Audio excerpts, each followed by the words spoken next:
تعالوا بقى يا حبايبي اما نعمل مع بعض النهارده شويه كرشه زي الفل كده، زي ما انتوا شايفينهم شكلهم كده كفايه.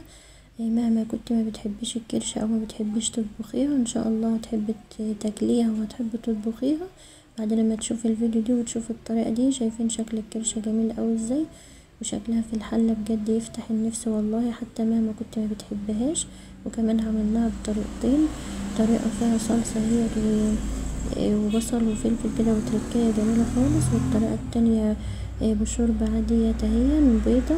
بتتقدم طبعا مع رز ابيض زي ما انتوا شايفين كده، وزيتون بقى وليمون مخلل كده زي الفل اللي احنا عملناه معاكم برضو في القناة، وشوية خضرة كده. شايفين الكرشة جميلة اوي ازاي، ما شاء الله عليها والله تحفة كده.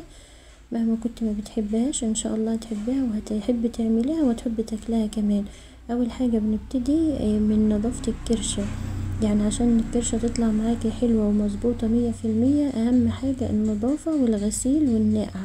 ما تستعجليش خالص وانت بتعمليها، لا في غسيل ولا في تنظيف ولا في نقع، لان انت عشان تاكلي حتة كرشة حلوة ويجيلك نفس تاكليها تنضفيها كويس اوي اوي اوي، تبقى زي الفل كده وشمعة بيضة كده في ايدك. وتنقعيها كويس اوي اوي وتغسليها كويس اوي اوي. التلات حاجات دول اهم مرحلة من مراحل نجاح الكرشة معاكي. مهما كانت عندك او انت جايباها او عندك من ضحية او كده، نضفيها كويس جدا تاني وتعيدي عليها مرة واتنين وتلاتة تنظيف. وبيبقى في حتت كده في الحروف زي ما انتوا شايفتوها كده بشيلها، شايفين طلعت منها قد ايه تاني بعد التنظيف. لازم اهم حاجة كده تشيلي الحتت الوحشة اللي في الكرشة دي وتنضفي بقى كويس كده قوي، وتغسلي كل بعد كل مرحلة كده تغسلي الحوض وتغسلي الطبق وتغسلي السكاكين اللي انت بتشتغلي بيها.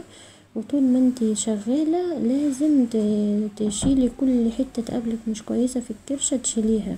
ما تقوليش انه خلاص زهقت او نضفتها مرة خلاص، لا، هي طول ما انت شغالة فيها اي حتة كده مش كويسة بتشيليها وبتشطفيها تاني. وكل مرة لازم تغسلي الطبق وتغسلي الحوض عشان الريحة وكده. ودلوقتي بقى هنقطع الكرشة، وانا بقطعها كده مكعبات زي ما انت شايفة كده. انت حابة بقى تكبري اكتر من كده براحتك، تصغري براحتك، بس هي كده بتبقى كويسة، يعني حجمها كويس اوي على المعلقة كده على طول، ولا كبيرة ولا صغيرة، حلوة اوي كده. قطعتها كلها بنفس الطريقة. بغسل الطبق تاني وبرضو الحوض تاني والسكاكين تاني، لان زي ما قلتلك اهم حاجة الغسيل والنظافة والنقع. هتبدأي بقى ان انت تشمي ريحة الكرشة حلوة وجميلة ومفيش فيها الريحة اللي مش حلوة اللي الناس كتير اوي مبتحبهاش تعملها او تاكلها بسبب الريحة دي. ان شاء الله لو كملت معايا للاخر ان شاء الله مش هتشمي الريحة دي ولا تشوفي يعني هتشوفي طعم حلو جدا. اول مرة كده نقعتها بليمون ونص برتقانة كده او استفندي بقى كتير في السوق جيبوا بقى ونقعوا فيه. نقعوا باللحوم والكرشة والكوارع والحاجات دي بتخليها حلوة جدا، وملح ودعكتهم كده ورجعت شطفتهم. وهنقعهم بقى في ليمون برضو واستفندي تاني ودقيق وطحينة. وهدعكهم برضو بايدي وملح وطماطمية كده قطعتها عليها. والنقعة دي نسيبها كده نص ساعة او ربع ساعة يعني براحتها كده، ودعكها كده الدعكة دي حلوة جدا. والله ريحة الكرشة في الوقت دي بتبقى حلوة خالص خالص. تنقعها بقى شوية وتعالي بقى نولع حلة على النار، نسيبها تنشف خالص خالص من غير اي مادة دهنية ولا اي حاجة، وبعد كده ننزل بالكرشة كده على النار عالية. ونحط عليها برضو معلقتين ملح، وتكوني بقى مجهزة كده 3 4 فصوص توم تقطعيهم كده بنصين كده زي ما انت شفتي وبصلتين. وتقلبي بقى هتلاقي بقى الكرشة نزلت المية اللي فيها كلها زي ما انت شايفة كده. تاخديها بقى كده على الحوض وتصفيها، دي بقى المية دي مش حلوة.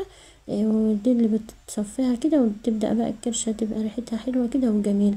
خلي بالك بقى عشان هنا كده البخار بيطلع على الايد كده، خلي ايديك بعيد عشان البخار وكده. وترجعيها تاني على النار، تغطي عليها تاني، هتلاقيها نزلت مية تاني، صفاها تاني.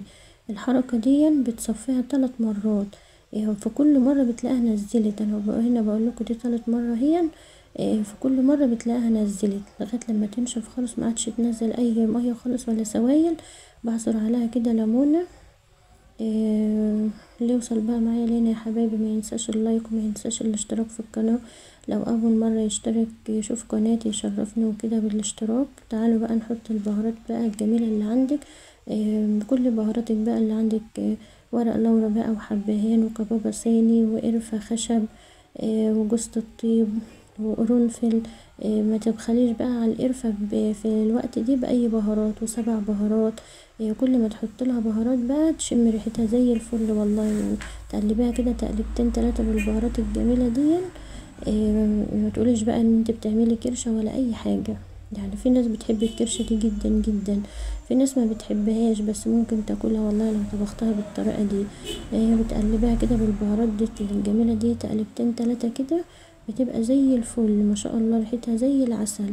انا هنا كده بقى هنقلها في الحلة الضغط عشان الوقت بقى وكده، وكنت اتأخرت والحلة الضغط يعني سريعة في التسوية وكده. وبنزل عليها بقى ببصلتين كده بطماطميتين او 3 وقرنين فلفل متقطعين كده، وبسيبها لما الطماطم كده تنزل الصوص اللي فيها مع كل البهارات بقى بتشم ريحة زي الفل بقى والله.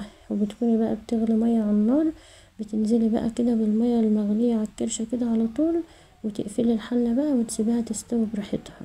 الحلة الضغط جميلة جدا، بتسوي اللحوم يعني في اقل وقت، يعني نص الوقت بالظبط. بعد كده بقى تعالوا نربط الحلة ونسيبها تستوي براحتها. تعالوا بقى نعمل احلى ممكن تقول عليها تتبيلة تسبيكة تاني للكرشة بقى جميلة خالص. معلقة زبدة بقى معايا، معلقة نص معلقة كده توم مفرومة بنزل بها الاول، ومعايا بصلتين كده متقطعين جوانح بنزل بالثوم الاول عشان انا عايزه ريحه الثوم هي اللي تبقى ظاهره اكتر. وبعد كده بنزل بالبصله كده، وبعدين بقى بحط بقى ملح وكمون وكزبره، وبقلب كده تقلبتين كده حلوين مع البصل والثوم مع بعض، ريحتهم بتبقى زي الفل والله كده وطالعه. معايا بقى قرنين 3 فلفل كده احمر واخضر كده متقطعين برضو بنزل بهم على البصل كده والثوم والبهارات دي. تخيلي بقى الريحه بس دي كده حلوه جدا جدا. كده الكرشة خلاص تمام اوي كده. اللي حابب بقى ياكلها كده ويكتفي بها كده بالشوربة كده زي الفل والله، بتبقى جميلة خالص. وانا خدت طبق كده زي ما هي كده بالشوربة كده، وبعدين الباقي كده بطلعه من التوابل والبصل والفلفل دي، وبحطه بقى في التسبيكة اللي انا عاملاها بصل وثوم وفلفل دي، وبقلب بقى كده تقلبتين 3 4 كده.